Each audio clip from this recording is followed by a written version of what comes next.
So, good morning, everybody. Today we have a special treat for you.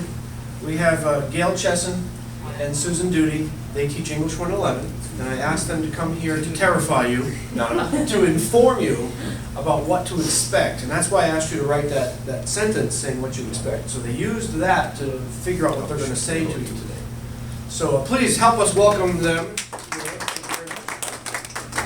Thank you, sir. I've been teaching English 111 for a long time, longer than I like to think about. And I find that students struggle with particular things that they have to do that are required by the department. Okay, the English department has certain requirements. You have to meet those requirements when you're in those particular classes. What I'm going to share with you today is I have a part of an assignment that I do every year. This is the opening assignment with my students. So first thing I'm going to do is pass this out, okay? If you would take your, and pass a couple back here. Okay, take one, pass it down. Same for you, take one, pass it down, please. Bless you. Now I'm going to read over this with you, okay? I'm going to read this with you.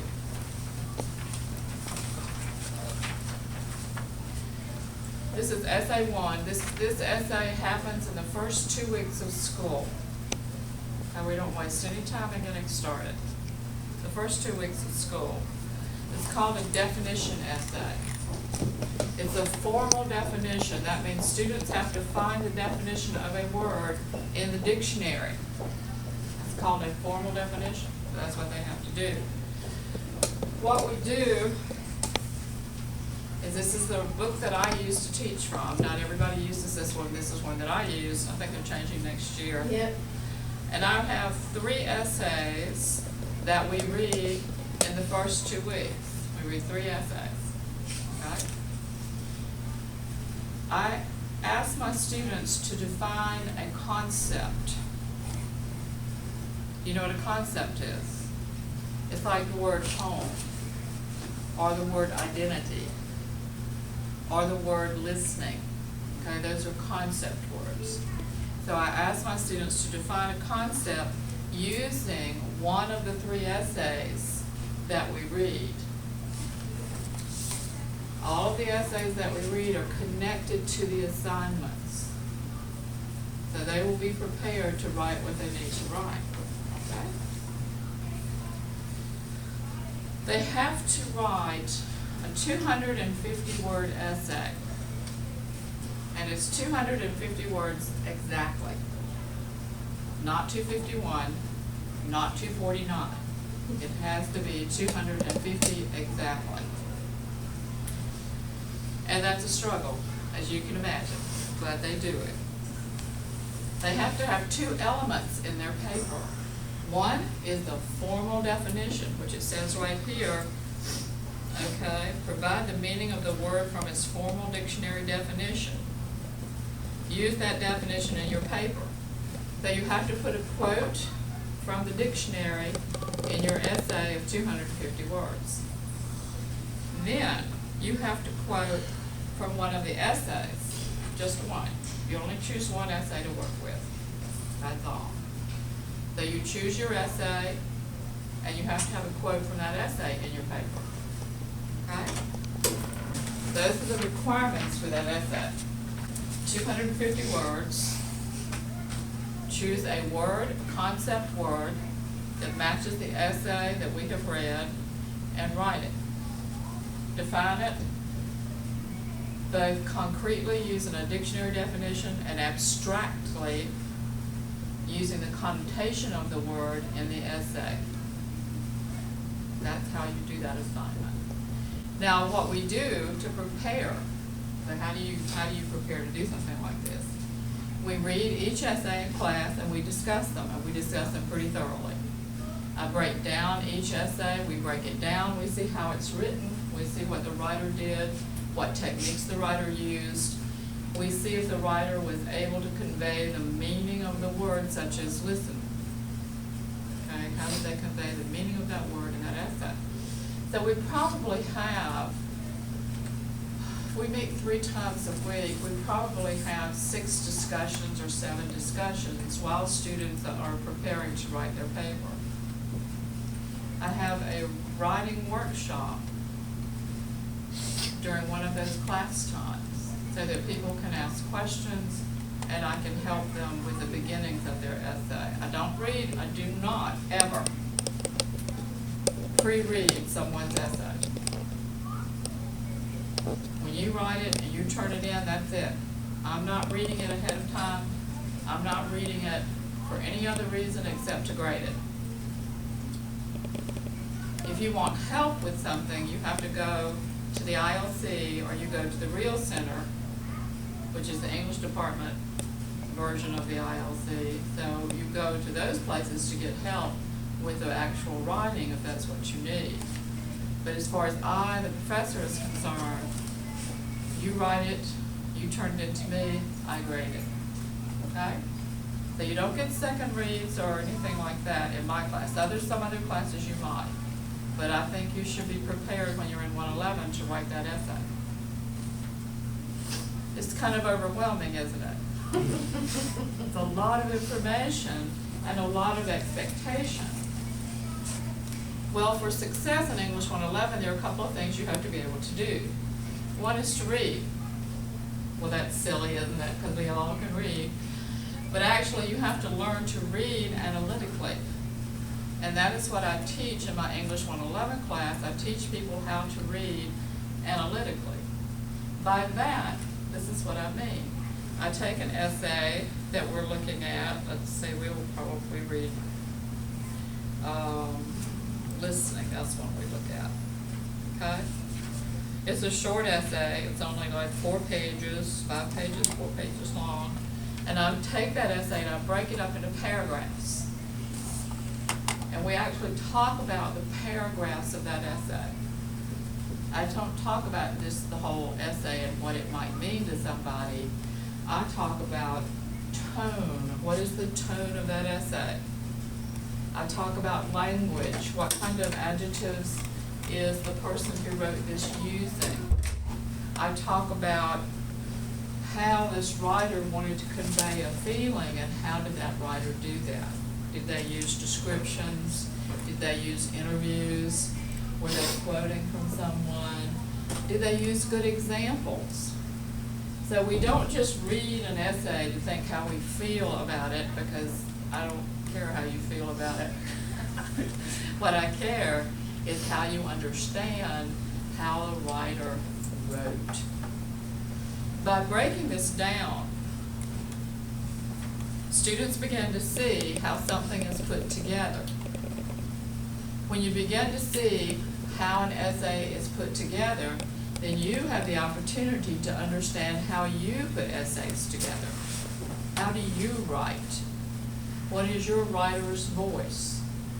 So part of my work in English 111 is to help students discover their own writing voice, because you have one. In your native language, you know what your voice is. It's a lot easier in your native language than it is in somebody else's language, because you're still learning, right? I mean, I would have the same problem. Someone to plop me down somewhere where they don't speak English, I'd be struggling the same way, probably a lot more so, because I'm older, so it's harder. But you immerse yourself in the idea of this language, and you begin to see how it is constructed. Once you learn how it is constructed, you begin to take control of your writing in English, and that's what you want to do. Now, I'm going to let Ms. Doody talk about what she's going to talk about, because it connects to our assignment. You notice that I said in the beginning, you have to have quotes.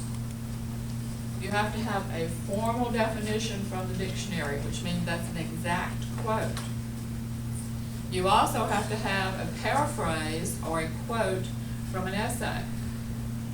And in order to do that, you have to do what we call in-text citation. And you have to do a works cited page. In my class, with every essay students write, they have quotes in their paper of various kinds, and they have to have a works cited page with every essay they write. It is all formal academic writing, all of it. I start out from the get-go because you're gonna go to another level if you finish English 111, and in that next level, they're going to kind of double what they're going to ask you to do. So in my class, I spend the time with the foundation work of what you need to write any kind of paper. You have to have the tools, knowing how to quote, when to quote, how to do a works cited page, are all basic tools for any English class that you're going to be writing in. And there are also basic tools for other classes that you'll be writing in, history, philosophy, sociology. Any of those courses are going to require you to write papers. Okay?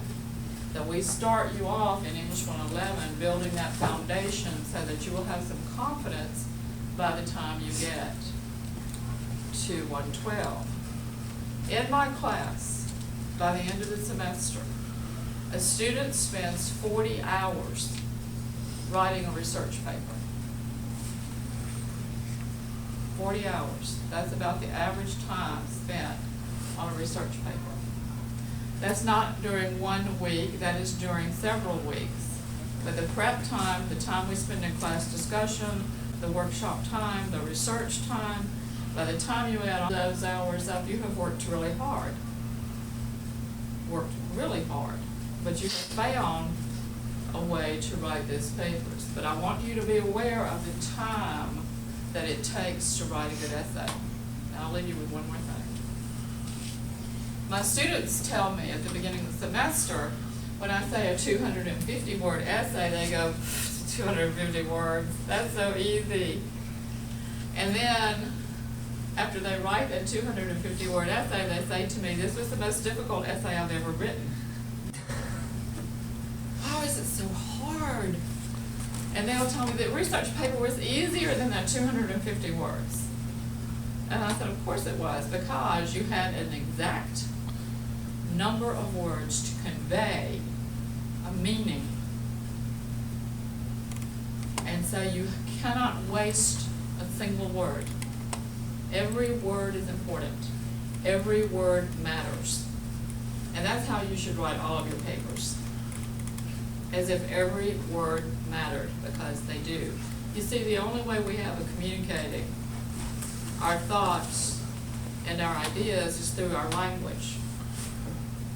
And if you have good ideas and good thoughts and you want to share those with other people, you need to be able to find the avenue for yourself to share them. If you're in America, it's good to speak English, because that's what most of us understand.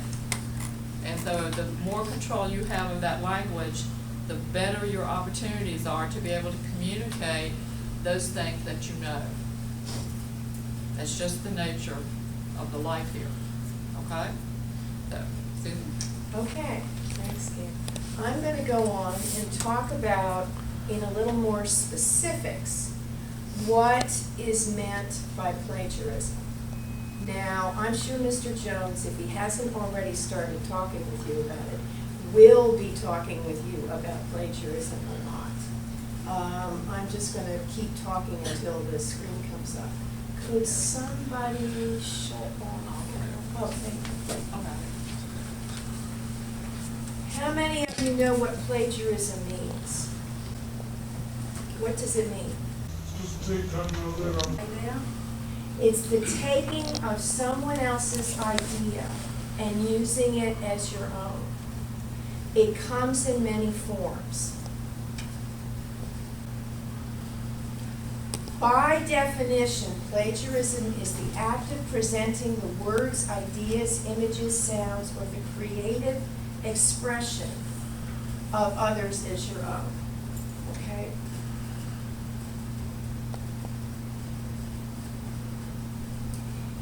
Now, what's very important when, as a student, you are using someone else's ideas as well as words, you need to have included the words and ideas of others in your work that you neglected to cite, if you do neglect to cite, or if you had help you wouldn't want your teacher to know about, such as a friend, has written a paper for you or part of the paper for you, you've probably plagiarized.